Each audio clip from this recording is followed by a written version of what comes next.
दूसरा पाठ, द्वितीय पाठ कक्षा 7 के लिए दीपकम पुस्तक से। नित्यम पिबामः सुभाषित रसम। नित्यम हमेशा, पिबामः हम पीते हैं, सुभाषित रसम रसम सुंदर वचनों रूपी रस को।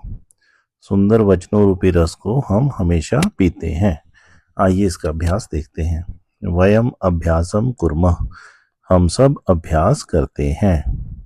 पहला प्रश्न, अधोलिखितानां प्रश्नानां उत्तराणि एक पदेन लिखन्तु। नीचे लिखे गए प्रश्नों के उत्तर एक पद अर्थात एक शब्द में लिखिए। क भाग, नरः कतिभिः वकारैः पूजितः भवति। नर मनुष्य कतिभिः कितने वकारी व से शुरू होने वाले शब्दों से पूजितः पूजित भवति होता है। नर कितने वकारों से पूजित होता है? कितने? पंच भी। कति भी की जगह आएगा पंच भी, 5। पुरुषेण कति दोषा हतव्या, पुरुष को कितने दोषों को नष्ट करना चाहिए? षड दोषा। कति दोषा? षड यानी 6 दोषों को। बुद्धि केन शुद्धति, बुद्धि किसके द्वारा शुद्ध होती है, साफ होती है? उत्तर होगा ज्ञानेन। केन? ज्ञानेन। जल बिंदु निपातेन, पानी की बूंदे गिरने से क्रमशः कह पूर्यते, क्रम से क्या भर जाता है, पूरा हो जाता है? तो उत्तर होगा घटः। पानी की बूंदे गिरने से लगातार यानी क्रमशः घटः पूर्यते, घड़ा भर जाता है। अगर एक एक बूंद गिरती रहे तो उससे घड़ा भी भर जाता है। अगला प्रश्न, आलस्यम केषां महान रिपु अस्ति। आलस्य किन का महान शत्रु है? तो किन का महान शत्रु है केषां की जगह? मनुष्याणाम, मनुष्यों का। प्रश्न 2, निम्नलिखितानां प्रश्नानां उत्तराणि पूर्व वाक्येन लिखन्तु। निम्नलिखित प्रश्नों के उत्तर पूरे वाक्य में लिखिए। नरः कथम पूजितो भवति, नर मनुष्य कैसे पूजित होता है?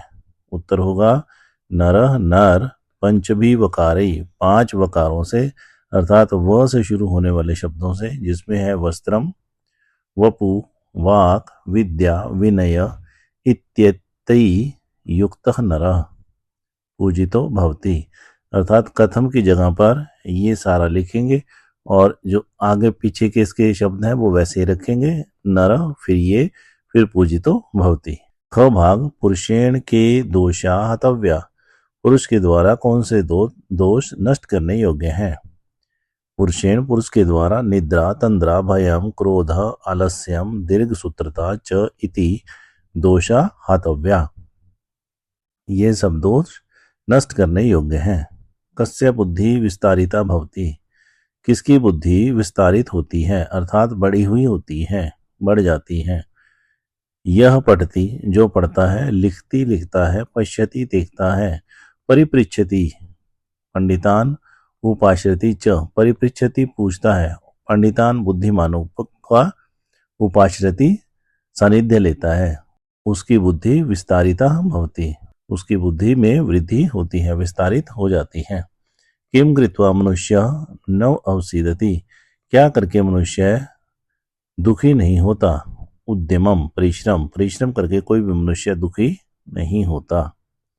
व्यासस्य वचन द्वयम किम, व्यासस्य व्यास के वचन द्वयम, द्वयम 2 वचन, वचन किम क्या, 2 वचन क्या है? व्यासस्य वचन द्वयम परोपकारः पुण्याय, पुण्याय के लिए परोपकार, पापाय च परपीडनम भवति, और पाप के लिए परपीडनम दूसरों को दुख देना भवति होता है। पुण्य के लिए परोपकार और पाप के लिए परपीडन होता है। प्रश्न संख्या 3, उदाहरणानुसारम श्लोकांशान यथोचितम योजयन्तु, उदाहरण के अनुसार श्लोक के अंशों को उचित स्थानों पर जोड़िए। आप पीछे लेसन में श्लोक पढ़ के आएंगे तो उनके अनुसार जो है इसको जोड़ना है। जैसे क विद्यया वपुषा वाचा वस्त्रेण विनयेन च, और इसकी अगली पंक्तियां हैं वकारै पंचभी युक्तो नरो भवति पूजितः। ख भाग, षड दोषा पुरुषेण पुरुषेण इह हातव्या भूतिमिच्छिता। तो ये जुड़ेगा, कौन से 6 दोष हैं वो? निद्रा, तंद्रा, भयम, क्रोध, आलस्यम, दीर्घ सूत्रता। ग भाग अद्भिगात्राणि शुद्ध्यन्ति मनः सत्येन शुद्ध्यति। ये जुड़ेगा, विद्या तपोभ्याम भूतात्मा बुद्धिर्ज्ञानेन शुद्ध्यति। उत्तरम यत् समुद्रस्य हिमाद्रश्चैव दक्षिणम। ये जुड़ेगा, वर्षम तद भारतम नाम भारती यत्र संतति। और अंतिम, जल बिंदु निपातेन क्रमशः पूर्यते घट स हेतु सर्व विद्यानाम धर्मस्य च धनस्य च। अगला प्रश्न, प्रश्न संख्या 4। निम्नलिखितानां वाक्यानां समानार्थकान् श्लोकांशान् पाठात् चित्वा लिखन्तु। निम्नलिखित वाक्यों के समानार्थक रूपी श्लोकों के अंश पाठ से चुनकर लिखिए। अर्थात जो श्लोक में जिनके अर्थ जो लिखे गए ये वाले वाक्य हैं इनसे मिलते हैं, वैसे श्लोक के वाक्य शब्द यहाँ पर लिखने हैं। जैसे पहला है, मधुरवाण्या सर्वे प्रसन्नाः भवन्ति।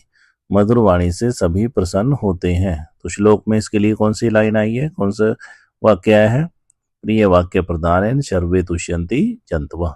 प्रिय वाक्य प्रदान करने से सर्वे जंतवः, सभी जंतु, सभी प्राणी तुष्यन्ति, खुश होते हैं। परिश्रमेण तुल्य बांधवा न अस्ति। परिश्रम के अनुसार कोई भी बंधु अर्थात भाई नहीं है। तो न अस्ति उद्यम समो बंधु। न नहीं अस्ति है उद्यम समो समान बंधु मित्र या भाई। उद्यम के समान बंधु नहीं है। परोपकारेण मानवस्य पुण्यार्जनम भवति। परोपकार से मनुष्य का पुण्य अर्जन होता है, अर्थात उसके पुण्य एकत्रित होते हैं। तो इसका संस्कृत में श्लोक में आया है, परोपकारः पुण्याय। हिंद महासागरात हिमालय पर्यंतम भारतवर्षम। हिंद महासागर से हिमालय तक भारतवर्ष। और इसके लिए संस्कृत श्लोक में आया है, उत्तरम यत् समुद्रस्य हिमाद्रिश्चैव दक्षिणम वर्षम तद भारतम। प्रश्न संख्या 5। अधोलिखितानां शब्दानां उदाहरणानुसारम पर्याय पदानि लिखन्तु। नीचे लिखे गए शब्दों के उदाहरण के अनुसार पर्यायवाची शब्द लिखिए। यथा जैसे, वपु शरीरम, जल को सलिलम, जल पानी, सलिलम पानी। लोचनम नेत्रम, धनम अर्थम, बुद्धि प्रज्ञा, रिपु शत्रु। अत्र इदम अवधेयम, यहाँ इसे समझना चाहिए। तृतीय विभक्ति शब्द रूपाणी उच्चई पठंतु समरंतु च। तृतीय विभक्ति के शब्द रूपों को जोर से पढ़िए और याद कीजिए। पुल्लिंग शब्द कैसे चलेंगे तृतीय विभक्ति में? छात्रः छात्र शब्द, छात्रेण छात्राभ्याम छात्रई। शिक्षक शब्द कैसे? शिक्षकेण शिक्षकाभ्याम शिक्षकई। और स्त्रीलिंग शब्द तृतीय विभक्ति में कैसे चलेंगे? विद्यया विद्याभ्याम विद्याभि, ये विद्या शब्द है। और ऐसे ही छात्रा शब्द कैसे चलेगा? छात्रया छात्राभ्याम छात्राभि।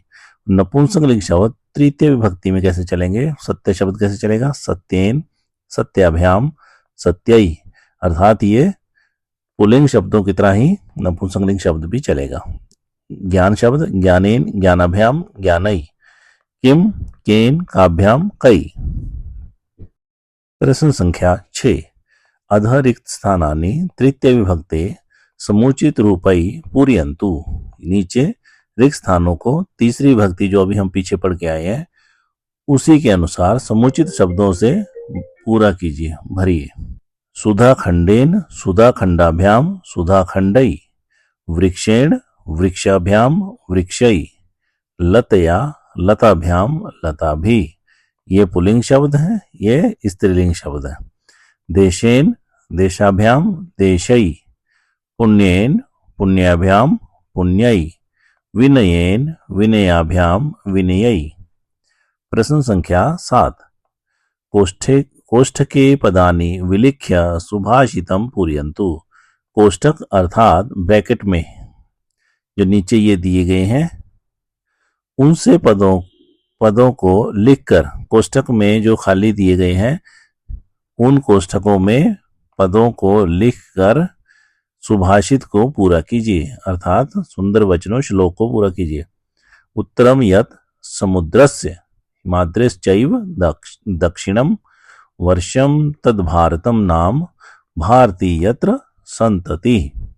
प्रिय वाक्य प्रदानेन सर्वे तुष्यन्ति जंतवः तस्माद् तदेव वक्तव्यं वचने का दरिद्रता।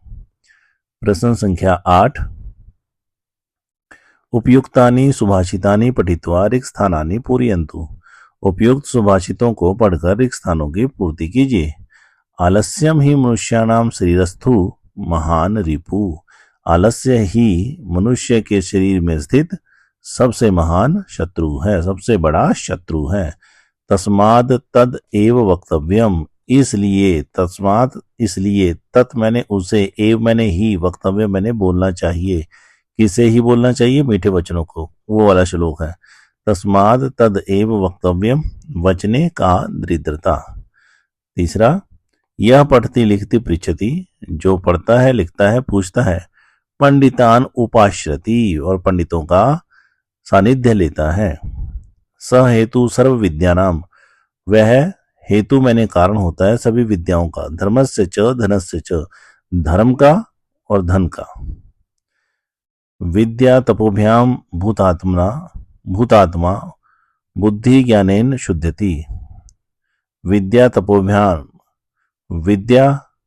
तपोभ्याम भूतात्मा बुद्धि ज्ञानेन शुद्धति।